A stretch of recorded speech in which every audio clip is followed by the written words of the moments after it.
Hello, my name is Grian, and today I'm going to be showing you how to make this Minecraft starter base. It's got a lot of the cool things that we would want. It's on stilts for protection. It's got a couple of buildings, some farms, and a stable as well, plus plenty of room to walk around. It looks complicated, but if we take it step by step, it should be fairly easy to make. So let's get straight into it, shall we? The first thing that we need to do is make the platform that the base is going to be built on. This allows you to place it anywhere in a survival world. So what we need to do is make one set of pillars that is going to be the support all the way around. This is the design that I've gone for. It's two sets of logs with some cobblestone mixed in and a few minor details. There is, of course, on your part, the ability to add some innovation or differences as you see fit. That is the best way to add your own style to this base. We then want to replicate that 4 times to make a square. This is the optimal size for this design, especially if you're going block for block on this. If you go too much, it's gonna be way too big to fill, and if you go one less, it's gonna be a bit difficult to fit stuff in as it will be small. We then have a slight difference in our pillars to add in a staircase at the point of the corner. So once you've done that, you've got your pillars set. All there is now to do is fill in this space with a bunch of slabs to give us our flooring. This is where we are going to be building absolutely everything. Fairly simple step, but necessary nonetheless. Now we're going to be working on our main house. It's fairly simple. It's a large rectangular base made out of sandstone, but instead of having standard framing where we put one log on each corner, there's actually 2 either side of the sandstone corner, as you can see on screen. If you're copying this block for block, this is where you kind of need to pay attention, but the bottom line is there's 5 blocks between each of these pillars, except for the front where there's a distinct entrance. You should be able to work it out from looking at that. Detailing in between these 2 pillars is fairly simple. We got some trapdoors either side and some staircases upside down, and it's a very square framework with it. And we've also added some grass in front with flowers to give it a bit more color. These buildings do tend to be very, very brown as they use a lot of wood in them. It's the same on the end here, and you can add lots of variation. You can use different colored wood, you can use different blocks. In fact, you could use pretty much any block you want. It's just the structure that will produce this shape, and instead of grass, I've got different kinds of leaves there as well. The detailing can be altered completely, or you can follow what I've done. On the top, added the roof shape in there, pretty prematurely, just so that we know where the house is going to go a bit later on and we can start connecting things up. So one side is done, the bottom half of a side is done, and we now need to do the other end. That way we can start linking everything up, and it's exactly the same procedure. You can replicate exactly what was done on the other side. This is a symmetrical house. It's only the front of the build which is going to really offer any difference in the shape and the detailing, as we do want to have some sort of distinct feature. So, for the most part, we are replicating exactly what we made. Perhaps you could use some different windows or try something a little more exciting with the details than I did. I spammed quite a lot of trapdoors. Now it's time to start connecting up our roof, and we can work on the front now that we know where everything else is. I don't recommend doing the front first, as it may confuse everything else a little later on. What we're going to do is build a couple of stilts that come out at an angle at the front, and we're going to have a protruding dormer that's going to dominate the front of this house. We've got a little bit of detail either side that's very similar to the detailing that we've done everywhere else around the house, and once you've got this framework in place, it's fairly straightforward from there. We're using exactly the same detailing techniques as everywhere else, and we can start connecting up the cobblestone framework for the roof, and at the front we can add another extra bit that goes all the way to the top. Now you can see why we did the other bits first, because now it's going to be a lot easier to link all of this up. So there's a pretty cool technique that I'm going to use here to make roofs look a little bit better or more interesting. You'll notice that I'm not using staircase, I am using full block, and that is to try and give it a bit more texture, and you'll see that in a minute. But what I'm doing is also adding some cobblestone staircases that sort of look like they're ropes all the way over.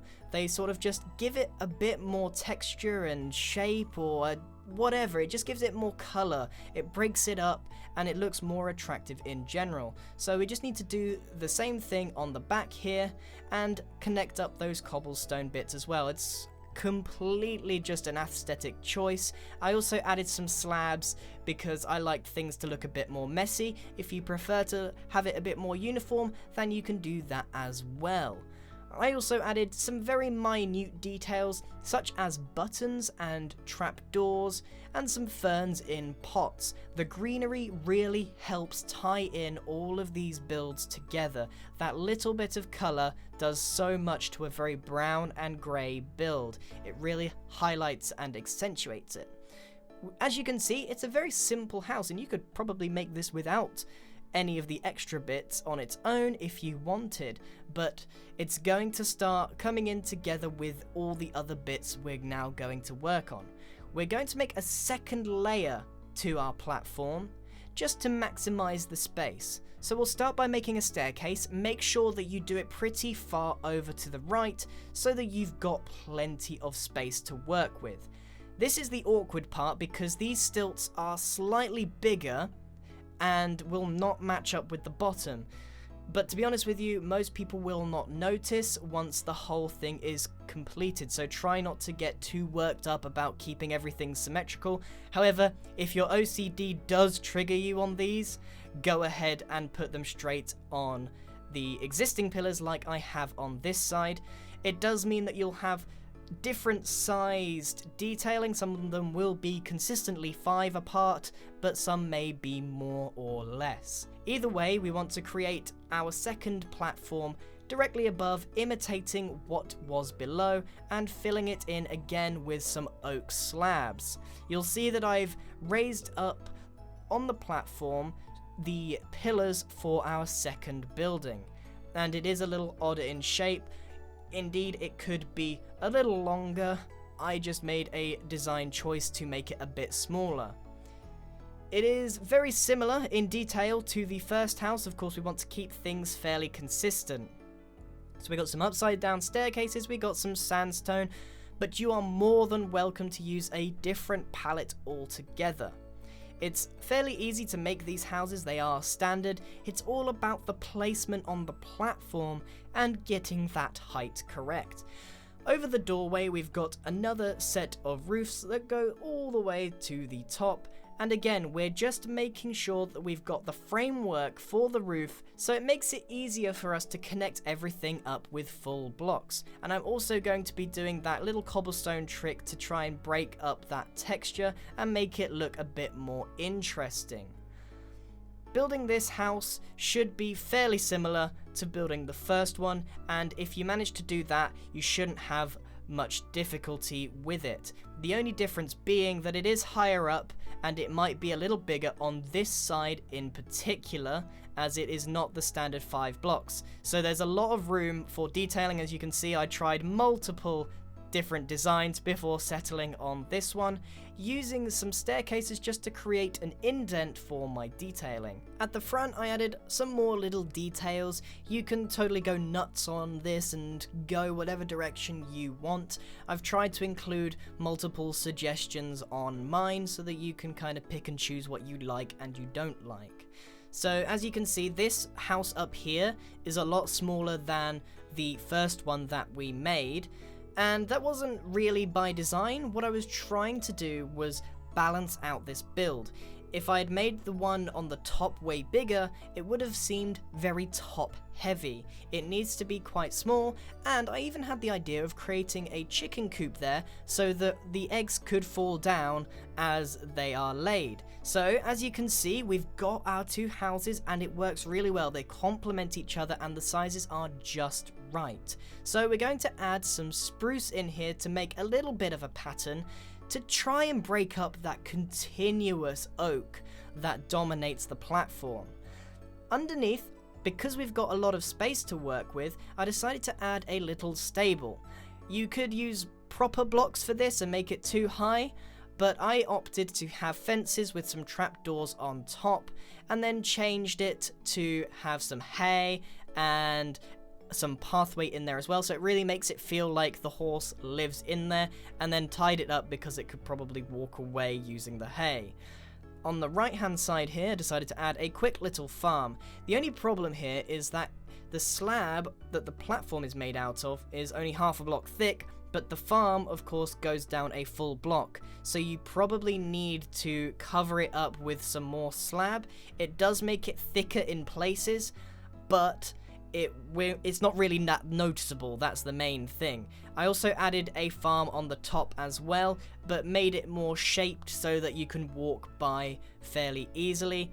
You can also add some lily pads on that so that you can walk around. You can also open up that window and connect the whole build together so that you could go in one door, go up the stairs, along the farm, and out to the other.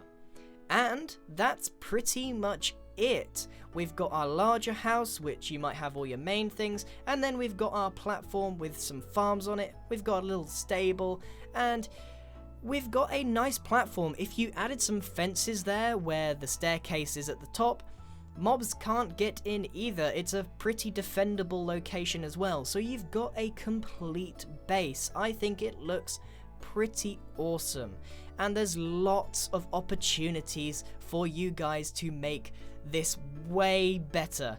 You can improve the detailing, you could perhaps mix up the palette, or you could make it bigger and go nuts and add multiple different houses. The point of this is to inspire you to create your own Minecraft builds and bases. Hopefully you've enjoyed this video. Thank you very much for watching, and goodbye.